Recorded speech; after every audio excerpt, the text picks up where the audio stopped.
Peppa Pig paraît simple, mais plus on regarde, plus les questions surgissent. Certains mystères de la série restent sans réponse. Explorons-les ensemble. Peppa Pig est diffusée depuis plus de 20 ans maintenant, et pendant tout ce temps, nous avons eu plusieurs épisodes de Noël, des fêtes d'anniversaire, des vacances, et même de nouveaux bébés qui ont rejoint la famille. Mais voici la partie étrange, personne ne semble jamais vieillir. Peppa a toujours 4 ans, George a toujours 2 ans, et les adultes n'ont jamais l'air différents. Avec l'arrivée du bébé Evie, les fans se demandent si le temps dans le monde de Peppa Pig ne commencerait pas enfin à avancer. Peppa semble un peu plus mature qu'avant, et George a clairement commencé à dire plus de mots que simplement dinosaure. Peppa aura-t-elle 5 ans un jour, ou restera-t-elle toujours à la maternelle, coincée dans une boucle temporelle de dessins animés? Tout le monde sait que Madame Gazelle est une vampire. Ils ne le disent même jamais clairement dans la série, mais il y a tant d'indices que c'est presque certain, comme lorsqu'elle n'avait pas de reflet dans le miroir. Mais devine quoi? Peut-être que les animaux de Madame Gazelle sont aussi des vampires. Ça expliquerait pourquoi elle s'occupe si bien d'eux. Si ce sont de petits monstres effrayants, qui sait ce qu'ils pourraient faire s'ils deviennent grognons parce qu'on ne les a pas brossés? Aussi, le tableau qui montre quand les cochons d'Inde mangent indique qu'ils mangent beaucoup plus la nuit que pendant la journée. Est-ce parce qu'ils sont plus éveillés quand il fait sombre? C'est peut-être aussi pour ça que quelqu'un doit rester avec eux, même quand ils dorment. Ce n'est pas logique qu'un animal endormi se sente seul, mais s'il est éveillé dans le noir alors que tout le monde dort, c'est différent. Dans un épisode, le papa de Danny Dog a aperçu un ours polaire sur une île froide. Ça paraît assez normal jusqu'à ce qu'on se souvienne que Penny Polar Bear existe aussi dans le monde de Peppa. Mais voici la partie étrange. Penny marche, parle, va à l'école et vit comme tout le monde, tandis que l'ours polaire que le papa de Danny a vu se comporte comme un animal sauvage ordinaire. C'est déroutant, non? Et ce n'est pas tout. Prenons Mademoiselle Crocodile, par exemple. Elle travaille au zoo, porte des vêtements et discute avec les autres personnages. Pourtant, dans un autre épisode, on voit des crocodiles ordinaires au zoo qui menacent Papy Lapin en claquant des mâchoires. Alors, comment ça fonctionne? Pourquoi certains animaux deviennent-ils des personnes tandis que d'autres restent sauvages?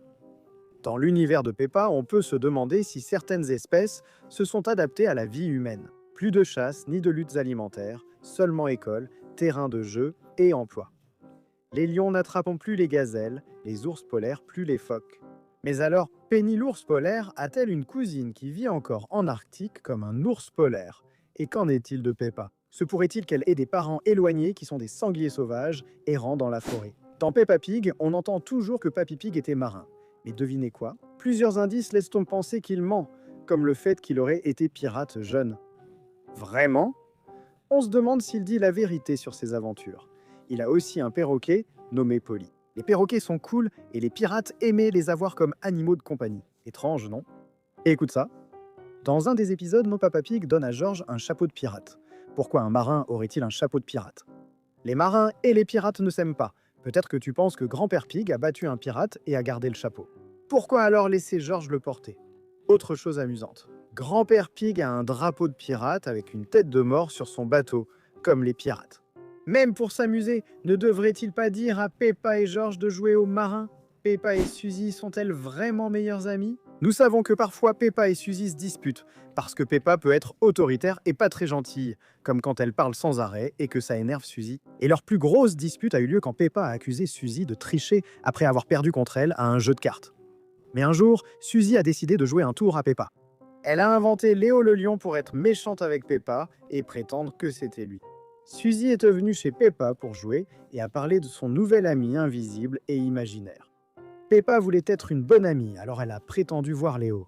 Elle pensait que Suzy n'allait pas bien et imaginait des choses, mais la venue de Léo chez Peppa a rendu Suzy méchante. Elle a traité Peppa de stupide, affirmé qu'elle ne savait rien, fait des bruits de lion et dit du mal de Peppa quand elle a voulu jouer aussi. Nous savons tous que Léo n'était pas réel, Suzy. Tu as utilisé ce tour pour te venger de Peppa, pour toutes les fois où Peppa n'a pas été gentille avec toi. Parlons de Mandy la souris. Elle est spéciale car elle se déplace en fauteuil roulant. C'est super que la série aime Mandy, mais un détail te fait la voir autrement. Même si Mandy la souris agit comme une personne, tout comme Peppa et ses amis, Madame Gazelle possède des cochons d'Inde ressemblant à de vrais cochons d'Inde. D'autres cochons d'Inde normaux apparaissent aussi dans la série. Sais-tu que souris et cochons d'Inde sont tous deux de petits rongeurs à fourrure?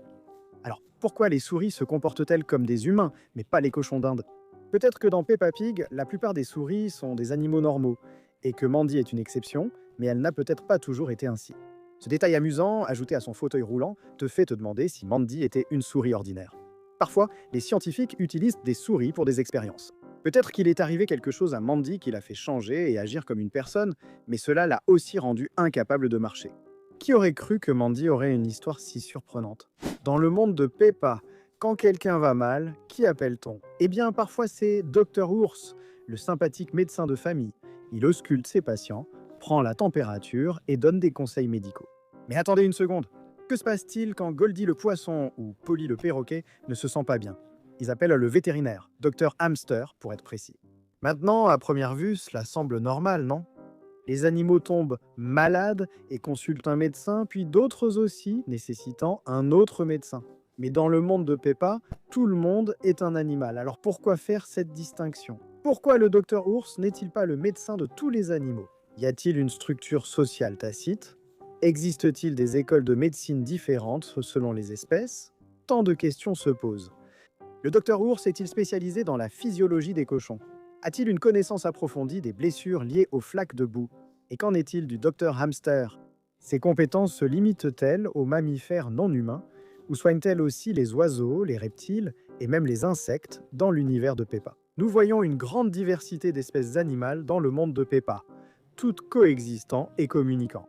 Ils vont à l'école ensemble, travaillent ensemble et prennent même le thé ensemble. Pourtant, en matière de santé, la division est évidente.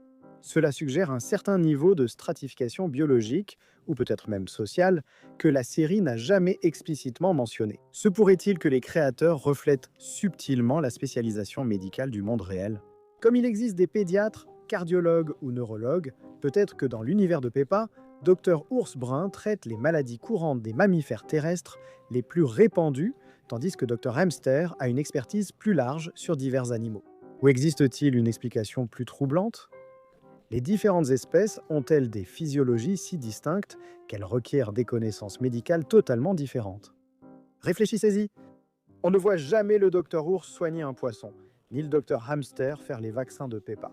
C'est comme si leur expertise médicale était strictement délimitée par une frontière invisible. Quelle pourrait être cette frontière? L'espèce? La classe sociale? Ou toute autre chose? As-tu vu Mademoiselle Lapin? Elle fait tellement de choses. Elle pilote des hélicoptères, elle sauve des gens et elle vend tout. On dirait qu'il y en a plusieurs, non?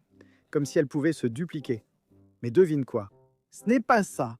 Est-ce une multitude de clones ou une personne magique? Non, Mademoiselle Lapin fait bien plus simple. En fait, elle est une espionne secrète pour les dirigeants de l'Angleterre. Elle travaille pour la reine. Tu ne me crois pas? Dans l'épisode où tous vont voir la reine, on voit que Mademoiselle Lapin la connaît déjà. Quand on voit tout ce que la famille de Peppa fait, on dirait que Mademoiselle Lapin surveille les cochons. Si tu y réfléchis, tu verras que Mademoiselle Lapin n'est pas partout. C'est un tour. Elle ne va que là où va la famille de Peppa. On voit seulement ce que la famille cochon voit, donc on dirait qu'il y a beaucoup de Mademoiselle Lapin. En réalité, elle surveille juste Peppa et sa famille, sans qu'on sache pourquoi. Voilà donc quelques-unes des questions sans réponse dans Peppa Pig. As-tu des réponses à ces questions ou des mystères que nous avons pu oublier? Dis-le nous dans les commentaires.